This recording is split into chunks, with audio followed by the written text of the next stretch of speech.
And I'd like to welcome you all to our Travel Friday. Every Friday at 12 o'clock, we take a trip to a new country. Every month, we do a new continent. Today, Lou will be taking us on a trip to Switzerland.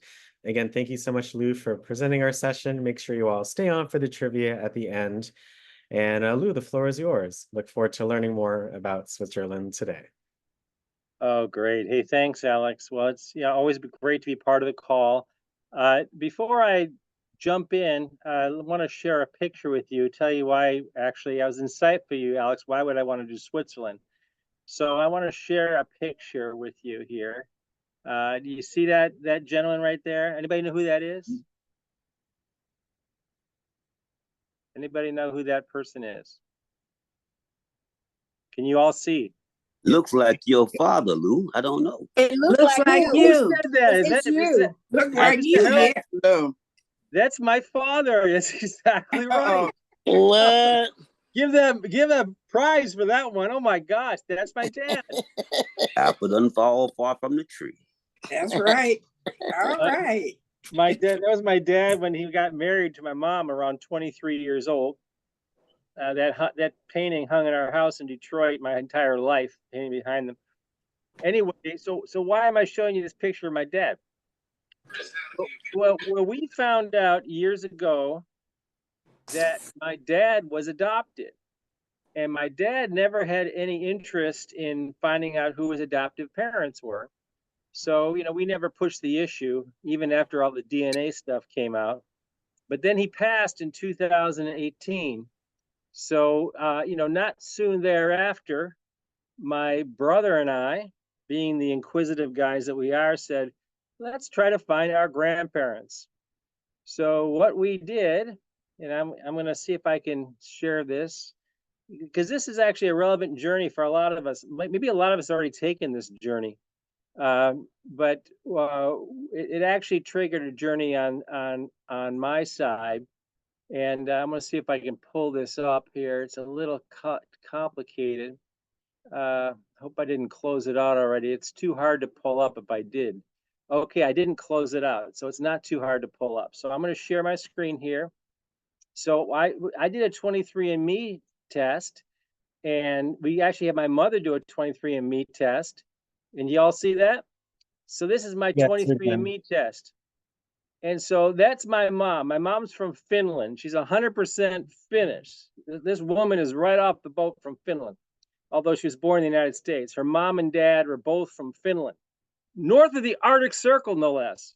In fact, I go swimming in like really cold water. My family can't believe it. So how can you stand that? I said, hey, it's natural. So that's my mom. So we excluded her Finnish DNA, which was easy. And then this is my nephew, Ben. And it came up with Ben. And then we got down here. We bumped into it. So this is a first cousin. But then look at the amount of DNA shared. Then we bumped into this Marlene Jones. So who's Marlene Jones? She's a second cousin, but she has more DNA shared with me than even my other second cousins who I knew. So after a little bit of research, we found my grandfather. My grandfather was Ted Kribles. And Kribles is a name coming from Switzerland. He's 100% Swiss.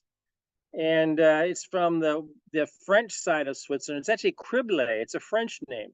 So for the last year or two, I've been on this journey to learn as much as I can about my biological grandfather.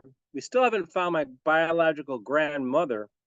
So that's why I'm so curious about Switzerland. So without further ado, let's get into Switzerland. And by the way, I was invited to a family reunion. You all might remember I went to Detroit a couple of weeks ago. Well, my reason for going to Detroit was that there's a family reunion. The Krible family are farmers in Ohio. And my grandfather, this is an interesting one. My grandfather was the sole heir to the entire Krible farm. It's like a massive farm in Ohio. He never had any children that he knew of. And so my brother and I, are like his sole blood heirs. Now, obviously, we care less about the farm. It's already been split up with his successors. But this amazing Criblé family is really fascinated by my brother and I, because we are the sole heirs of the real patriarch of the Criblé family, and or bloodline anyway. And they're just wonderful, wonderful, wonderful people, very embracing, my brother and myself. And I just got back from a family union. They're fabulous people. And so, who knew? Hey, has anybody here been in any interesting DNA journeys, by the way, with this 23andMe and Ancestry? Nobody? Has anybody done a 23andMe or Ancestry and learned anything? My kids have done it, Lou, but Yes. they haven't shared it with me just yet. But you a man of my own heart, Lou, because I do believe we should know our history. It's very important for all of us. All of us. Eventually, I'm gonna have my daughters they may have found something they didn't want me to know. I don't know. Eventually, I'll ask them to share it with me. But I'll do my own too as well. Yeah, it's who I else? have. My brother did. He found back in the early 1800s. We go back, and on my grandmother's side, my father's mother, it was a white man. He had 8 kids, white kids by his wife, and he had 8 kids by a black woman, which was my great-great-grandmother. And we go back to her parents. And on my grandfather's side, his mother was white. She married a black man. She had to get the courts to approve her to marry this man. And we go back to the early 1800s when he found it out. That's how far he went back. He wanted to do more, but he hasn't done it in a while. Wow. Well, that's amazing. Did you find that out through the DNA tests, or how did you find it all out? We went to, what is that called? I'll think of it in a minute. They got that Mormon thing, the Mormon records room. Was it What was it? Ancestor.com?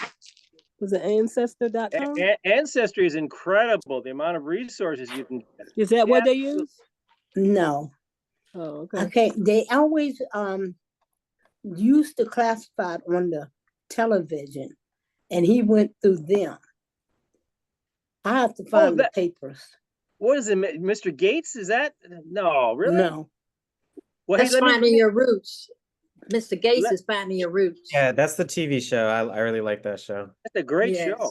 I love that show. That's All right, well, another one, though, let me called, move on here. Oh, sorry, who was that? No, I just want to say quickly, Lou, that's another one called AfricanAncestry.com that takes a different type of DNA, because the Ancestry, the one that does Ancestry 23 or whatever that is, it doesn't dive into Africa as much as it does most of the other Western world. So the African Ancestry.com actually help Black people particularly get deeper into your roots. Oh, what? Has anybody done that on this call? I've never heard of that before. Thank you so No. much for sharing, Mr. Thanks Harrell. for sharing that. Thanks for sharing that. Sure. My brother also went to Howard University, and they took his blood, and he could only find out where he was from the father. He wanted me to go through it and find out where my mother was from. He found out that he was Portuguese and Spaniard. He said he didn't like that. And I said, but that's what you found out. And but his girlfriend paid for it, but he wanted me to pay for it. She'd have paid for mine, I would have done it. Well, folks, It's let me interesting. continue on. We're gonna not have enough time, but I do appreciate all this great sharing. And Alex, maybe we ought to have a whole show about ancestries and DNAs and all. Let's get down to it like we always do. So just a moment. And we're going to start off as we always do at the DACO office. And so let me share my screen for that. So here we are at the DACO office, and now we're going to go to Switzerland. So, you know, lots of flights go to Switzerland. We could probably go out of Reagan, which is right here. Right here's Reagan. Or we can go out of Dulles. So let's go out of Dulles like we typically do. So we're going to go out of Dulles and we're going to take off and we're going to head east, of course, because Switzerland is in the central part of Europe. So lots of direct flights, Swissair, great airline. So y'all see Switzerland? I don't see it. Where is it? There it is. So there's Switzerland right there, sandwiched between Italy, France, and Germany. Boy, given all the conflict between those three countries, you would have thought that this place would be so war-torn, but you know, somehow it's managed to avoid most of that.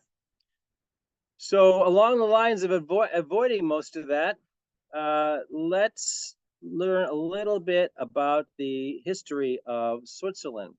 So let me stop sharing this. And before I do, any comments about Switzerland or its location or anything along those lines? Anybody ever been to Switzerland on this call? Okay, well, with that said, let's do a quick history lesson on Switzerland. It'll take a second to start up. And sorry, let me share my screen. Oops. Just a moment. Okay, sharing screens, and here we go.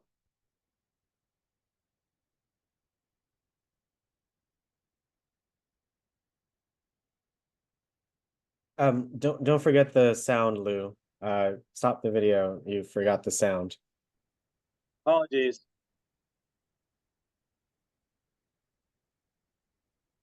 Sorry about that, folks. Let me just correct that. Just a moment.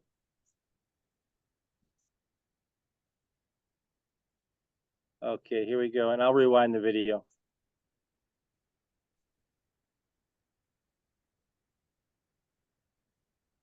Scenery, at least I don't think so. Eking out as they did a hello, everyone, and welcome to Mr.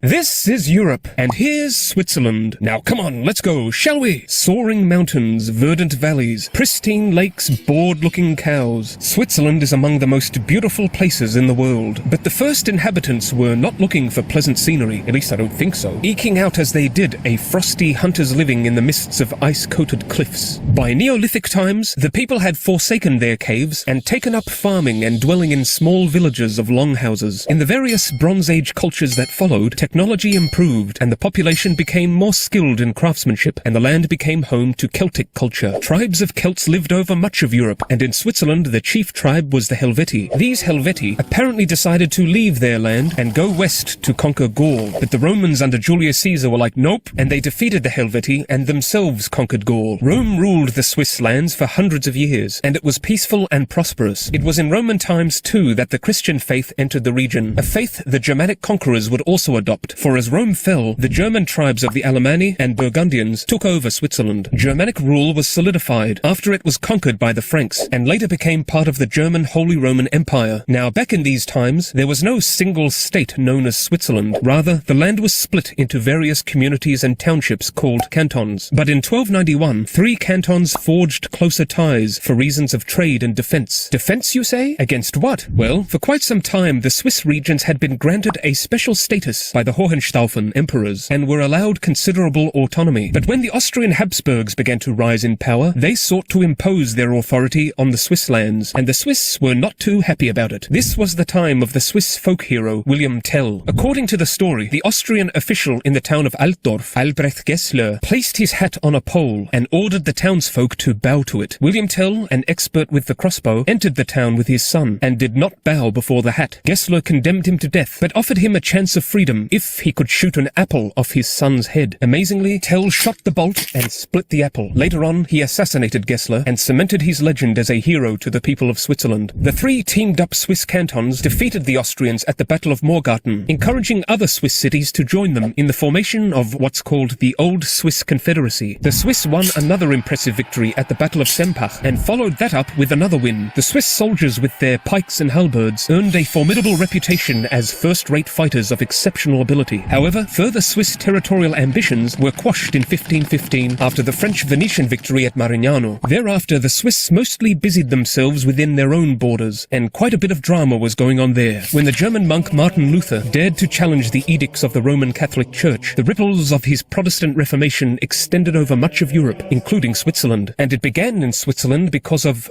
sausages. What? Yes, sausages. Smoked sausages. In Zurich in 1522, a man ate sausages during Lent when eating meat is forbidden, and he was arrested. A pastor named Huldrych Zwingli defended him, arguing Lent was not commanded in the Bible and that abstaining from meat should be voluntary, not enforced. Several Swiss regions adopted Protestantism. Others were determined to remain Catholic. Zwingli was killed in battle against a much larger Catholic force, who burned his body as a heretic. He was succeeded by Heinrich Bullinger, who worked together with the famous French theologian John Calvin. Calvin settled himself in the city-state of Geneva, where he welcomed English Protestants fleeing the persecution of the Catholic Queen Bloody Mary. With the Swiss lands already bitterly divided, they had no interest in exacerbating the division, and thus were neutral during the 30 Years' War. As that conflict subsided, this Swiss diplomat succeeded in negotiating independence for Switzerland from the Holy Roman Empire. High taxes sparked a peasant revolt, and Catholics and Protestants continued to fight, Catholics winning the first war, the Protestants winning the second, which led to Protestants receiving equal treatment before the law in Catholic regions. And judging from this painting, the Pope was so upset he lifted his hand up a bit. Now, after the French overthrew their monarchy in their revolution, they invaded Switzerland and dismantled the old Swiss Confederacy, refashioning it as the Helvetic Republic, named after the ancient Celtic tribe the Helvetii. Remember them? Rage and unrest erupted under the French occupation, and it was Napoleon who later oversaw the restoration of Swiss self-rule. This state lasted until Napoleon's downfall, when full independence was regained, and the European powers accepted Switzerland's policy of official neutrality. But there was still plenty of internal agitation within Switzerland, as the disrupted system and conflicting ambitions for governance and order boiled up into skirmishes and actual civil war, though thankfully it was only a short one. After this, Switzerland received a federal constitution and a central government, thus ending the long tradition of the country being a loose bundle of autonomous states, though each canton was to have representatives in a system that emulated that of the United States. Now, having reached this point, it's important to highlight that Switzerland by this time had established itself as a major banking center, a masterful manufacturing hub, especially famed for its watches, and, most importantly of all, a prominent producer of chocolate. It was the Swiss who pioneered the idea of adding milk to chocolate to make milk chocolate, thus giving it that silky, smooth texture of scrumptious deliciousness you love so much. And you too. Yes, me too. As much of Europe would grunt and sweat under the weary burden of war, Switzerland enjoyed peace and devoted its energies to building and industrializing. Now, in 1859, a Swiss Calvinist businessman named Henri Dunant was traveling through Italy and witnessed the aftermath of the Battle of Solferino. He was shocked and horrified at the sight. 40,000 men dead or wounded and writhing in pain, with essentially no one tending to them. He immediately set about organizing the locals to care for the injured men, and thus was the beginning of the humanitarian Red Cross organization and the Geneva Conventions, international treaties and protocols outlining the rights of military personnel, prisoners and civilians in wartime. Dunant was the recipient of the very first Nobel Peace Prize. Switzerland stuck by its policy of armed neutrality during both world wars, and while it was surrounded by Axis-controlled territory, the Germans never invaded. The Swiss economy grew substantially during the Cold War, though it did not join either NATO or the EU, and the country became the headquarters of several major institutions, such as the World Health Organization and the World Trade Organization, the World Economic Forum, and CERN. Switzerland today is one of the safest and richest nations in the world, and possesses one of the highest levels of human development and quality of life, and has given the world brilliant achievements in the realms of science, art, sport, and literature. And chocolate? Yes, and chocolate. I like chocolate.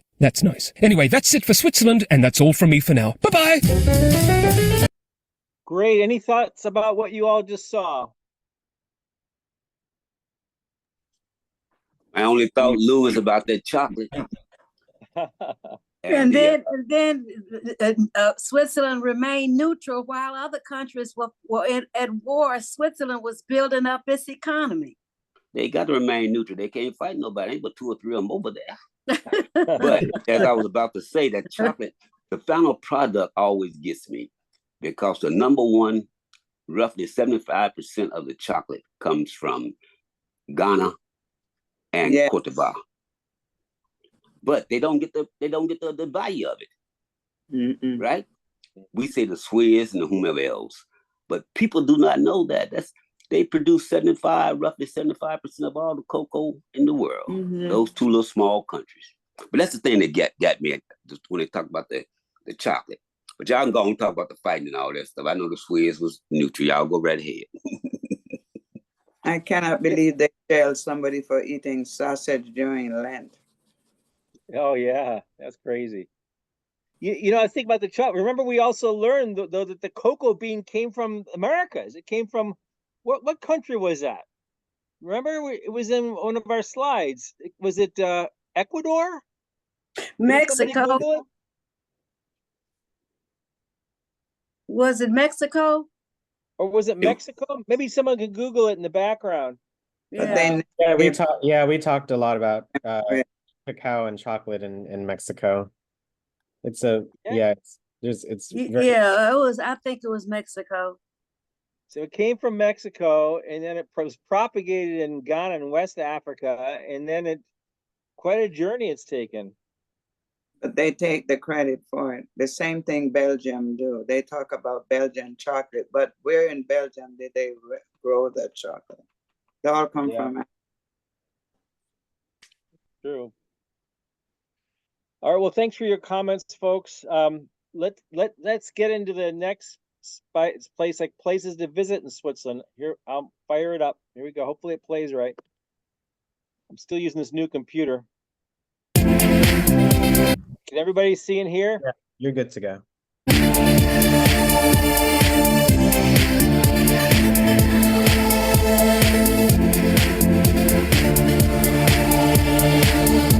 Switzerland is a small country that sits smack dab in the middle of the Alps, making for 360-degree scenery wherever a person finds themselves.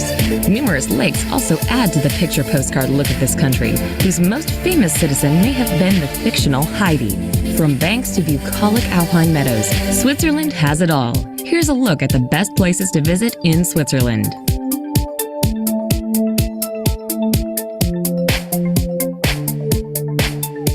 Number 10. Interlaken.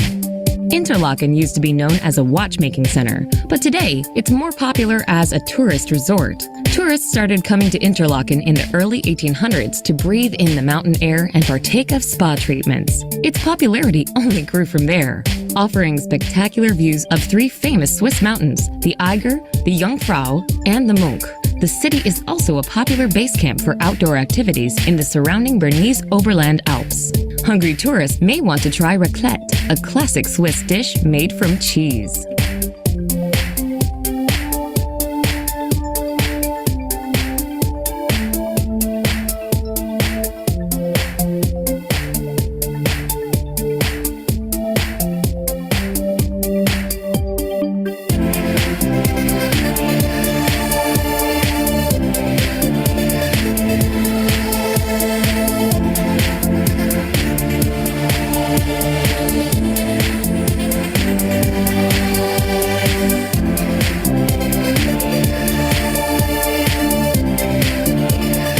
Number 9. Lausanne.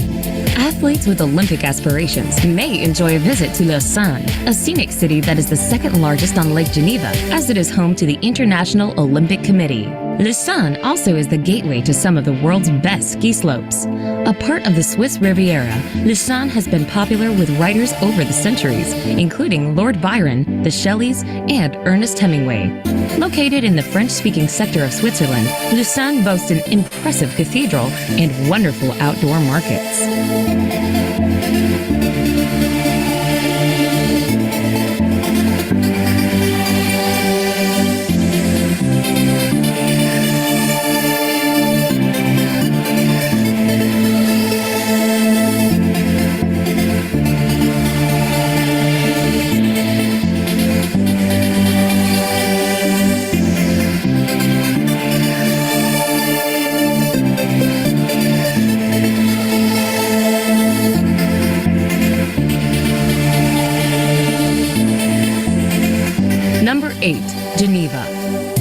is a city where international influences reign supreme. It is home to the International Red Cross Committee and the European headquarters of the United Nations, as well as 20 other international organizations. Environmental travelers will enjoy the fact that Geneva is a green city, with 20% of its land devoted to parks, earning it the nickname of City of Parks. Top sites include the Cathedral of St. Pierre, where John Calvin gave famous sermons, and the United Nations headquarters. Geneva also is a good city to explore by bike or rest weary feet by taking a boat ride on Lake Geneva.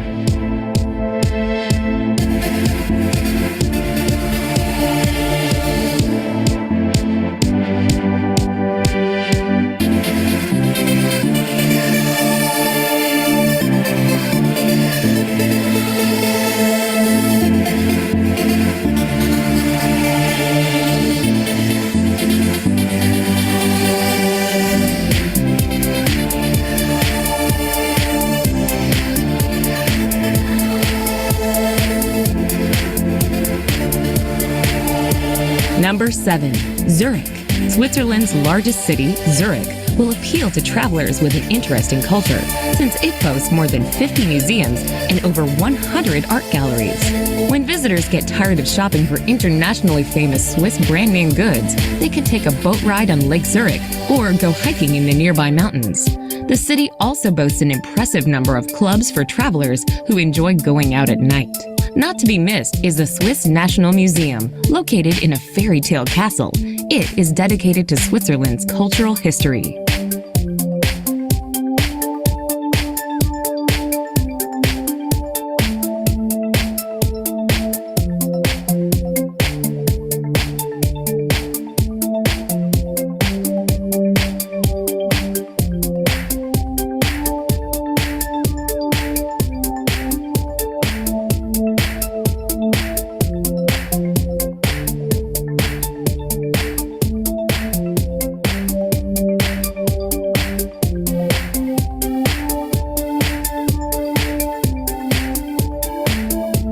Number 6. Zermatt.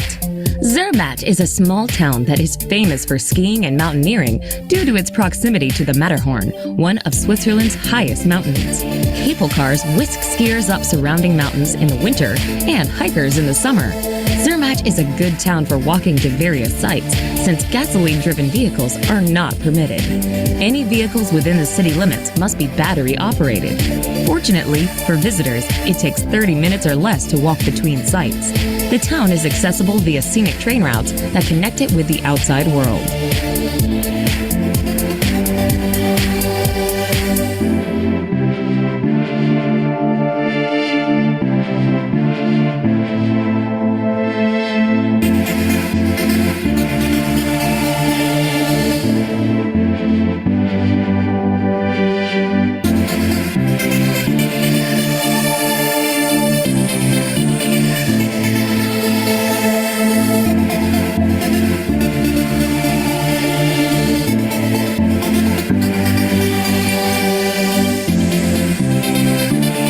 Number 5.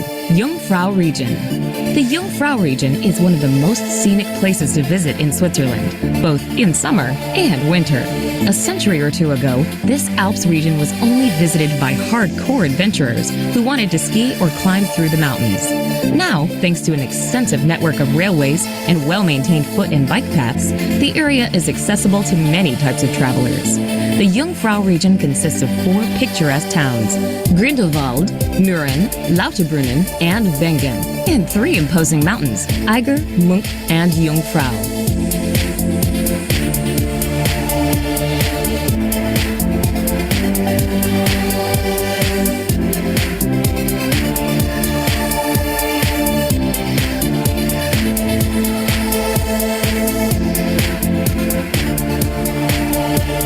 Number 4. Lugano. Lugano has been nicknamed the Monte Carlo of Switzerland because of its growing popularity with celebrities. The city is located on Lake Lugano in the Italian-speaking section of this alpine country. Lugano, which is blessed with warm summers, dates back to the 9th century. The city is home to a large number of Swiss heritage sites, including 3 cathedrals and several museums. Home to numerous financial institutions, the city also hosts an annual classic music festival, the Lugano Festival, in the summer.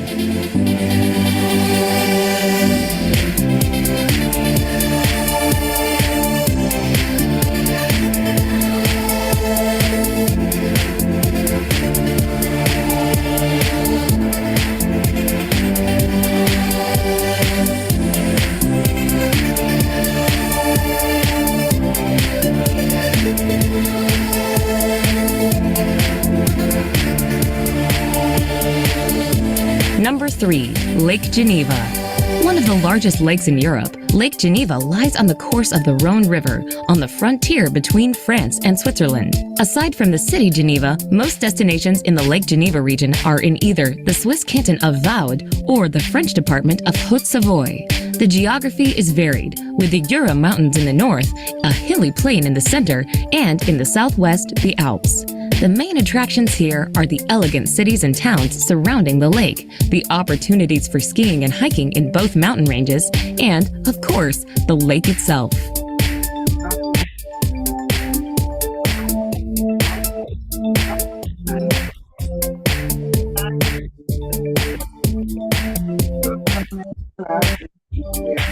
Oh yeah, class in a class, yeah.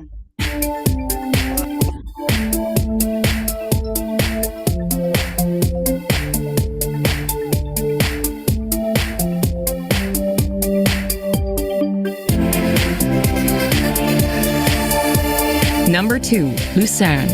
Lucerne, located in the German-speaking section of Switzerland, is a city that has it all: city life, a lake, and mountains. Considered one of the world's prettiest cities, Lucerne is most famous for its 14th century chapel bridge and water tower, which is said to be the most photographed monument in Switzerland. Another famous monument is the Dying Lion, which was carved out of rock to honor Swiss mercenaries who died in France in 1792. Hungry visitors may want to try Luzerne Tügelpastete, a local specialty made from puff pastry, veal, and mushrooms doused in cream sauce.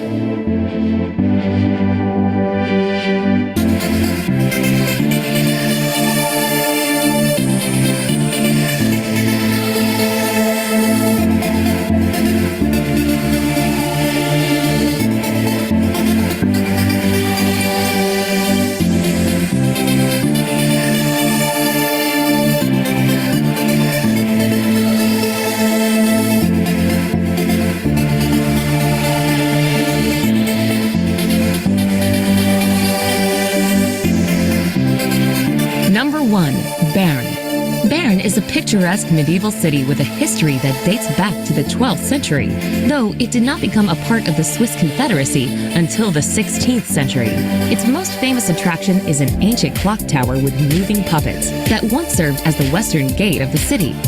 Other popular sites in Bern include the Münster, a Gothic cathedral that rises from the old town, and its town hall. The bear is the symbol of Bern, with several being kept in an open-air pit. Shoppers will appreciate the old town that boasts 4 miles of arcades, making it one of the longest covered shopping areas in Europe.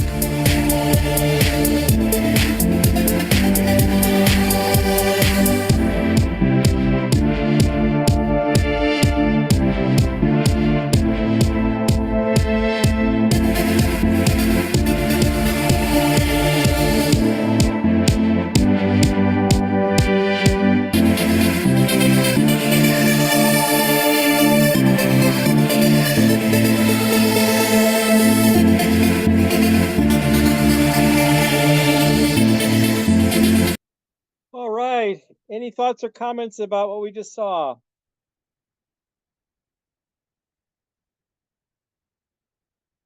Thoughts or comments?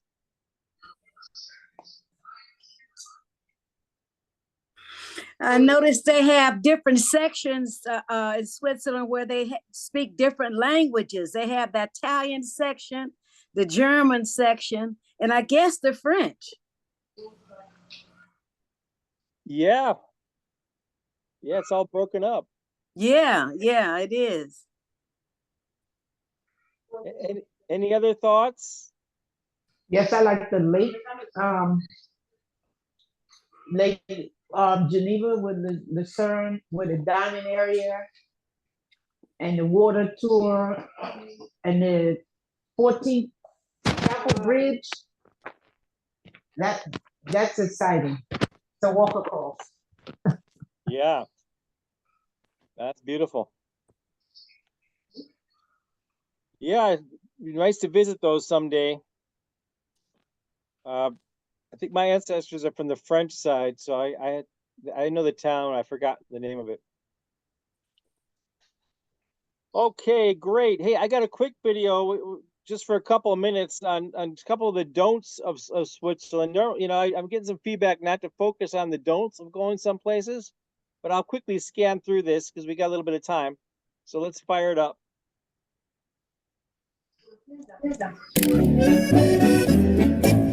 Everybody see okay? Hey there, fellow travelers. Mark here with Walter's World, and today we're here in Basel, Switzerland for the don'ts of visiting Switzerland. And let me be honest, there's a lot of do's you want to do here and a few don'ts along the way. So I hope this video can help you know what to do and don't do when you're here in Switzerland. And I got to tell you, I got to start off with some safety advice, and that is don't choke on the fondue. Look, fondue really is all over the country, and you have to have it when you're here. That creamy cheese with some wine in it just makes it fantastic. And whether you're dipping your bread in it or whatever, it's fantastic. But do be careful, because you get a little too rambunctious with that cheese, you can actually coat the back of your throat and choke a little bit. So if you're going to be here with kids, have a heads up. Or if you're going to be in Switzerland with me having fondue, make sure I don't choke to death, because Jocelyn's watched me about die a few times because the fondue, because it's so good, and then you get too excited. So just know that, okay? Maybe raclette would be a safer alternative than having fondue all the time when you're here, okay? Now, my second don't for you is don't waste 1 second looking at your phone, reading a book, doing anything else when you're on the train here, except for looking out the window. Because when you take the train through Switzerland, I mean, this is truly God's country. I mean, it is just gorgeous. This is probably the prettiest places in Europe when you're taking the trains through and you see the little houses in the hill, and you see the mountains up there, and there's Jungfrau and there's Zermatt, and you see all this stuff, and it's just gorgeous. And when I get so sad when I'm on the trains here and I see people playing their video games or on their Switch or doing whatever, I'm like, also think about the shoes you're going to be wearing. Do you have shoes that are going to be good for hiking? That's going to be something there. Also, if you want to stay in one of those huts, yes, there's huts you can stay at when you go hiking. Make sure you're checking those things out beforehand so it's all arranged. But probably the most important mountain experience thing you need to think about is don't forget to check the weather, because the weather can vary a lot. Also, think about the shoes you're going to use with the languages, because there's a lot here. And as someone who speaks Hochdeutsch, High German, I'll tell you right now, don't even bother with the Swiss German, because I speak Hochdeutsch pretty well, and I have no clue what Swiss Germans are saying, okay? So just be aware of that for my German-speaking friends. Now, another don't I think I have to mention, just like every travel blog and every travel vlog mentions about here in Switzerland, is, look, don't expect this to be a cheap visit, and don't expect this to be an affordable visit. Switzerland is an expensive place to visit, whether you're going out to eat, whether you're getting accommodation, whether you're, doing excursions and hikes and skiing. I mean, it's not going to be a cheap thing. We have a video on budget tips for visiting Switzerland, and the first thing I say is there's really no budget tips. There's just some things you can do to minimize the damage to your wallet. And once you realize that, it's easier to kind of enjoy this. It's like when you go to Disney World, you know you're going to spend a lot of money and you're okay with it. Versus if you think I'm going to save money, it doesn't go as well. That's why I just understand, look, don't think you're going to save money when you're here. It's going to be pricey, okay? Now, one of the best things you can do to kind of mitigate a bit of those prices is don't forget to get a pass. Now, you may say, which pass, Mark? Because there's lots of passes. The most famous place in Switzerland for travelers to go to for, your kayaking and your canyoning and your spelunking and all that kind of fun, crazy, mountainy stuff is Interlaken. And I'll be honest with you, Interlaken is a fun place to go. Balmers is probably the most famous hostel in Europe that people go to, and they've been going to since I was a kid, And so don't think Interlaken is the only place you go in Switzerland to enjoy the fun kayaking and outdoor activities. There's lots of places. But to be honest, for me, that's the most fun one. Don't I have for you here in Switzerland is don't break the rules. Whatever the rules and regulations are, the Swiss really like their rules and regulations, and they like everyone to follow them. Now, they might not tell you that you're breaking the rules, though they might definitely tell you that. But just know, if you are, there's some Swiss person shaking their head going, ugh, tourist. So just have a heads up for that. I think it's just taking in the natural beauty here. There's also the city and the urban beauty that's here in Switzerland. Now, when you're in those cities, you might be thinking, oh, we're going to have a good time over here. We're going to party and go all out. Well, I got to tell you this much. Don't expect to do too much partying when you're here in Switzerland. That's not a thing here. That's just not a thing, okay? Anything loud and boisterous is just not a thing here in Switzerland. So probably not a good place to do your bachelor or bachelorette party, just to let you know. If you are going out to eat here, I have a little don't for you. Don't think you have to tip. Service is already included on your bills. I mean, you can tip, but you don't have to. It's not expected. So that can be helpful for you. And the thing is I talk about tipping because that leads into service. And one thing I will say about service here in Switzerland, don't expect them to come up and ask you if you want help. Now, if you need help, you need to go and ask them. Just like a Swiss person, they won't come up and help you, but if you ask them to help, they will come up and help you. Remember, Swiss francs are the way to go. And I really think I need to reemphasize this one. Don't be loud. Look, the Swiss do not like loud people. They do not like loud anything. When you travel around, sometimes you can meet people really quickly and make some local friends. It's a bit tougher here because small talk and getting to know people isn't as much of a thing here. It's much more of a reserved society. Now, like I said, if you talk to them, they will probably talk back, but they probably don't want to because small talk really isn't a thing here. Like, they'll look at you like, why are you talking to me, person? I don't know. So just to be aware of that. Another fantastic thing you need to have when you're here in Switzerland is actually Swiss wine. I know we never really think about Swiss wine because there's regional cheeses, there's seasonal cheeses, there's all kinds of great cheese from here. And no, it's not just raclette and fondue cheese. All right, well, that's enough do's and don'ts. There was some good information in there, though, folks. I really like that one. How about you all? Well, I never heard anything about choking on the fondue. That's unusual. Yeah. I choke on like mozzarella cheese when it gets hot, it gets stringy, and you choke on it. I've never had fondue, so I okay. But that was unusual. Reserve society, no tipping. I mean, I'm not the place to party. No party? They're not loud. They don't like loud and boisterous people. Yeah, so pretty place though. It's beautiful. All right, folks. I got a hard stop at 1 o'clock because I got another meeting. So let's go into trivia. So I'm gonna stop sharing here. Yep. Thank you, Lou, so much for your videos and your session today and your DNA and ancestry. That was just amazing to look at. Thank you so much for sharing that. While Lou gets the trivia up, again, we're going to go over the rules for the trivia. So Lou will have a series of questions on the screen. You can use your device or anything to assist you with finding the answer to the question. Once you know the answer or think you know the answer to the question, you must raise your hand in Zoom, okay? So I want everyone in Zoom to please raise their hand. You can tap more at the top right of Zoom and then hit raise hand, or you can tap on reactions at the bottom and then tap on raise hand if your toolbar is at the top or at the bottom. So I want everyone in Zoom to please raise their hand. Again, you must raise your hand in order to share your response. Once you're unmuted, please make sure you provide your response, and it's one answer per person, okay?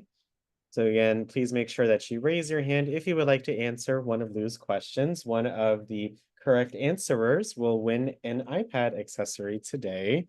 So again, please don't forget to raise your hand if you would like to answer one of Lou's questions. So especially our newcomers to our session today, etc. We'd love to hear you participate. But again, use your devices to help you with finding the answer. Thank you all for raising your hands. And Lou, I look forward to learning more about Switzerland. Thanks so much. Great. Okay, well, let's get into it. So here we go. Swiss trivia. Name 3 of Switzerland's 4 official languages.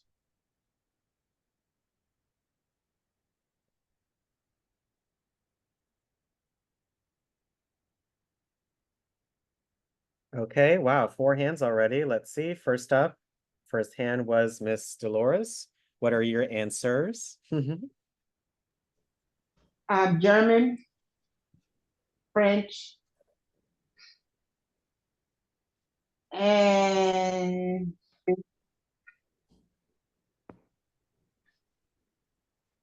German, French,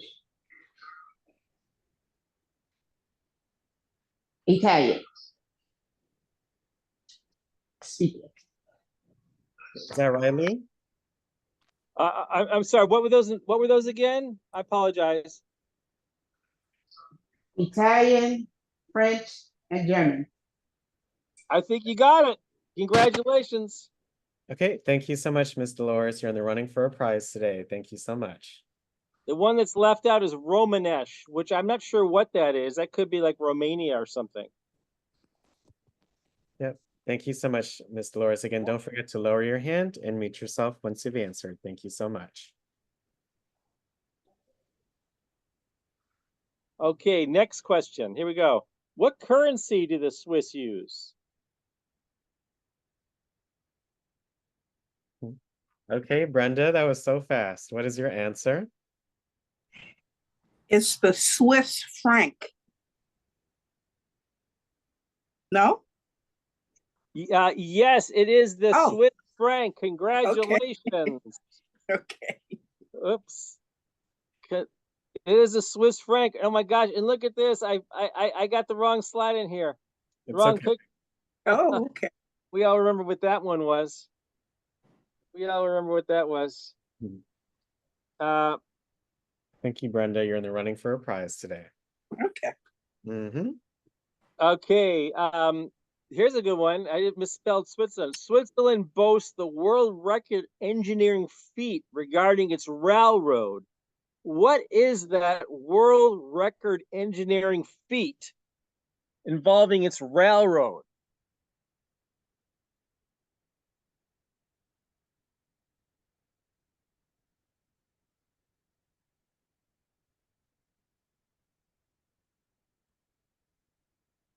You got a couple of respondents.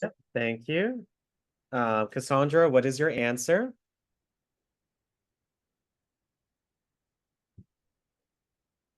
Is it ABULA/BERDRINA railway line?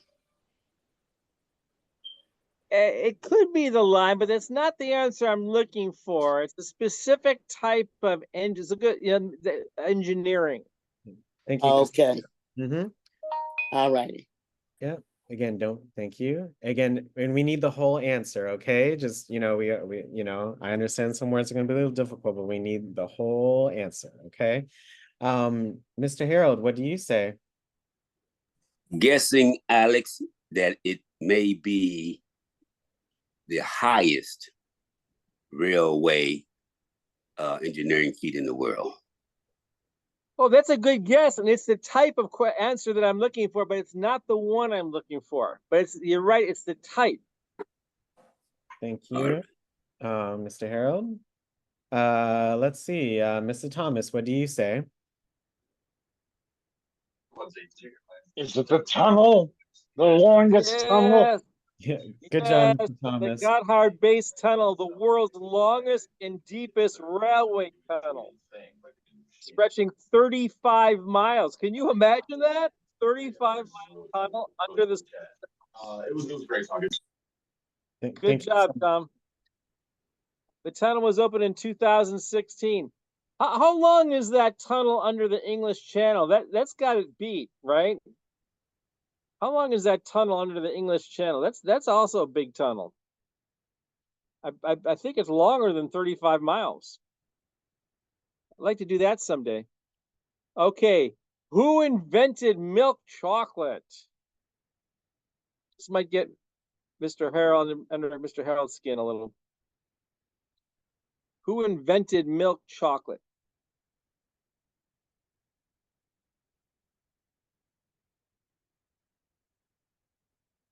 Lots of respondents. Alex? Sorry, I was muted. Thank you. Again, thank you, Ms. Dolores. Keep your hand up.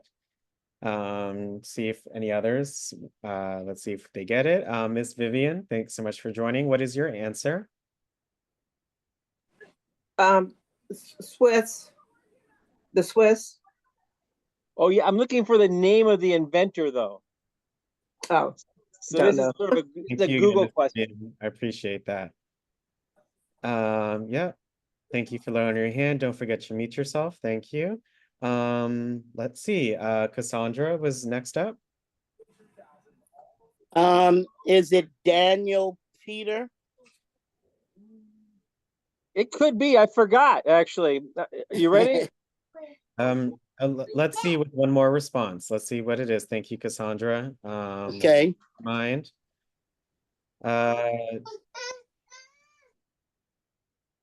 Any other takers for the question? Miss Wilda, then we'll see what the answer is. You ready? Daniel Peter. Yeah, here we go. Oh, it is right. Good Okay, job. good job. It was Cassandra who got it, but thank you so much, Miss Wilda. Well, I'll add you both for the answer. So thank you so much. Thank you. Mm-hmm. Okay, how about this question? What mountain is this and how tall is it?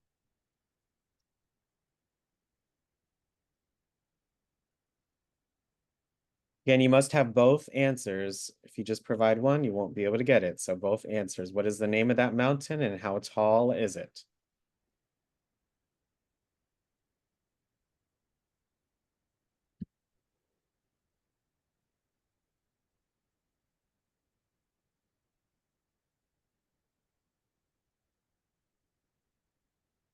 No guessers? Oh, we got some now. Again, thank you. Those hands, you all already answered one correctly, so please make sure you keep your hand up. Any other takers? Anyone who hasn't answered a question correctly yet?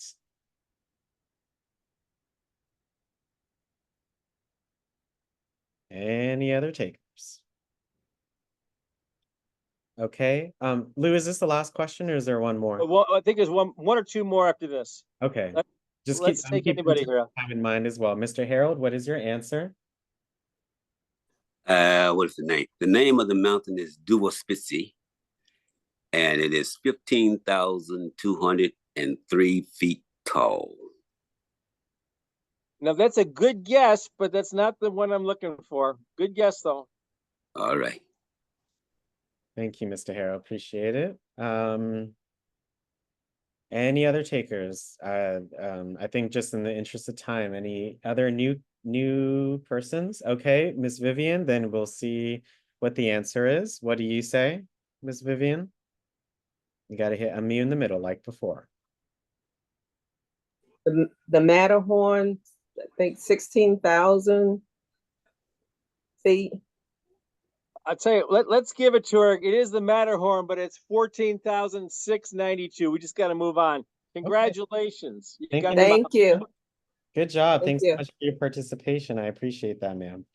Okay, thank you. Okay, next one. What is this musical instrument?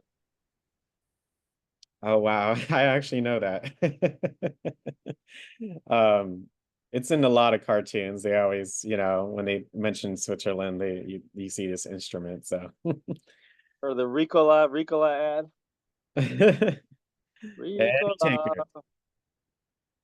What is the name of that instrument?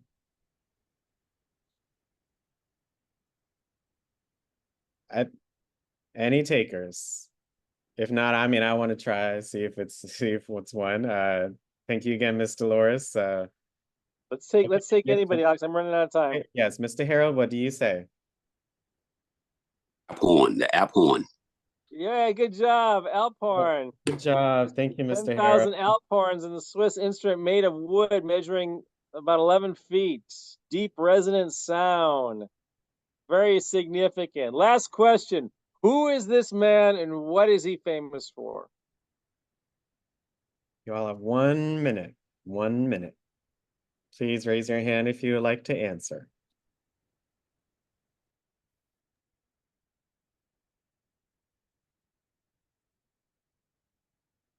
He looks very familiar. Just for fun and just well, let's see. Brenda, what is your answer? Is it Roger Federer? Yes, and what's he famous for? Is it tennis? Hey, good job. Holds a record for the most Grand Slam men's singles championships. I think that's old data. I think doesn't Djokovic have it now? I think Djokovic has it. But one thing interesting, at 36 years old, which is pretty old, he became the oldest world #1 player. That's pretty interesting. All right, Alex, take us home. I might have to jump off because I've got to be on a call in 1 minute. That's okay. Again, thank you all so much for joining today. Again, one of you all won an iPad accessory prize today. So let's see who that is. We have Miss Dolores, Miss Brenda, Mr. Thomas, Miss Cassandra, Miss Wilda, Miss Vivian, and Mr. Harold as potentially winning a prize today. Let's see who wins. So let's spin the wheel. Let's see who wins today.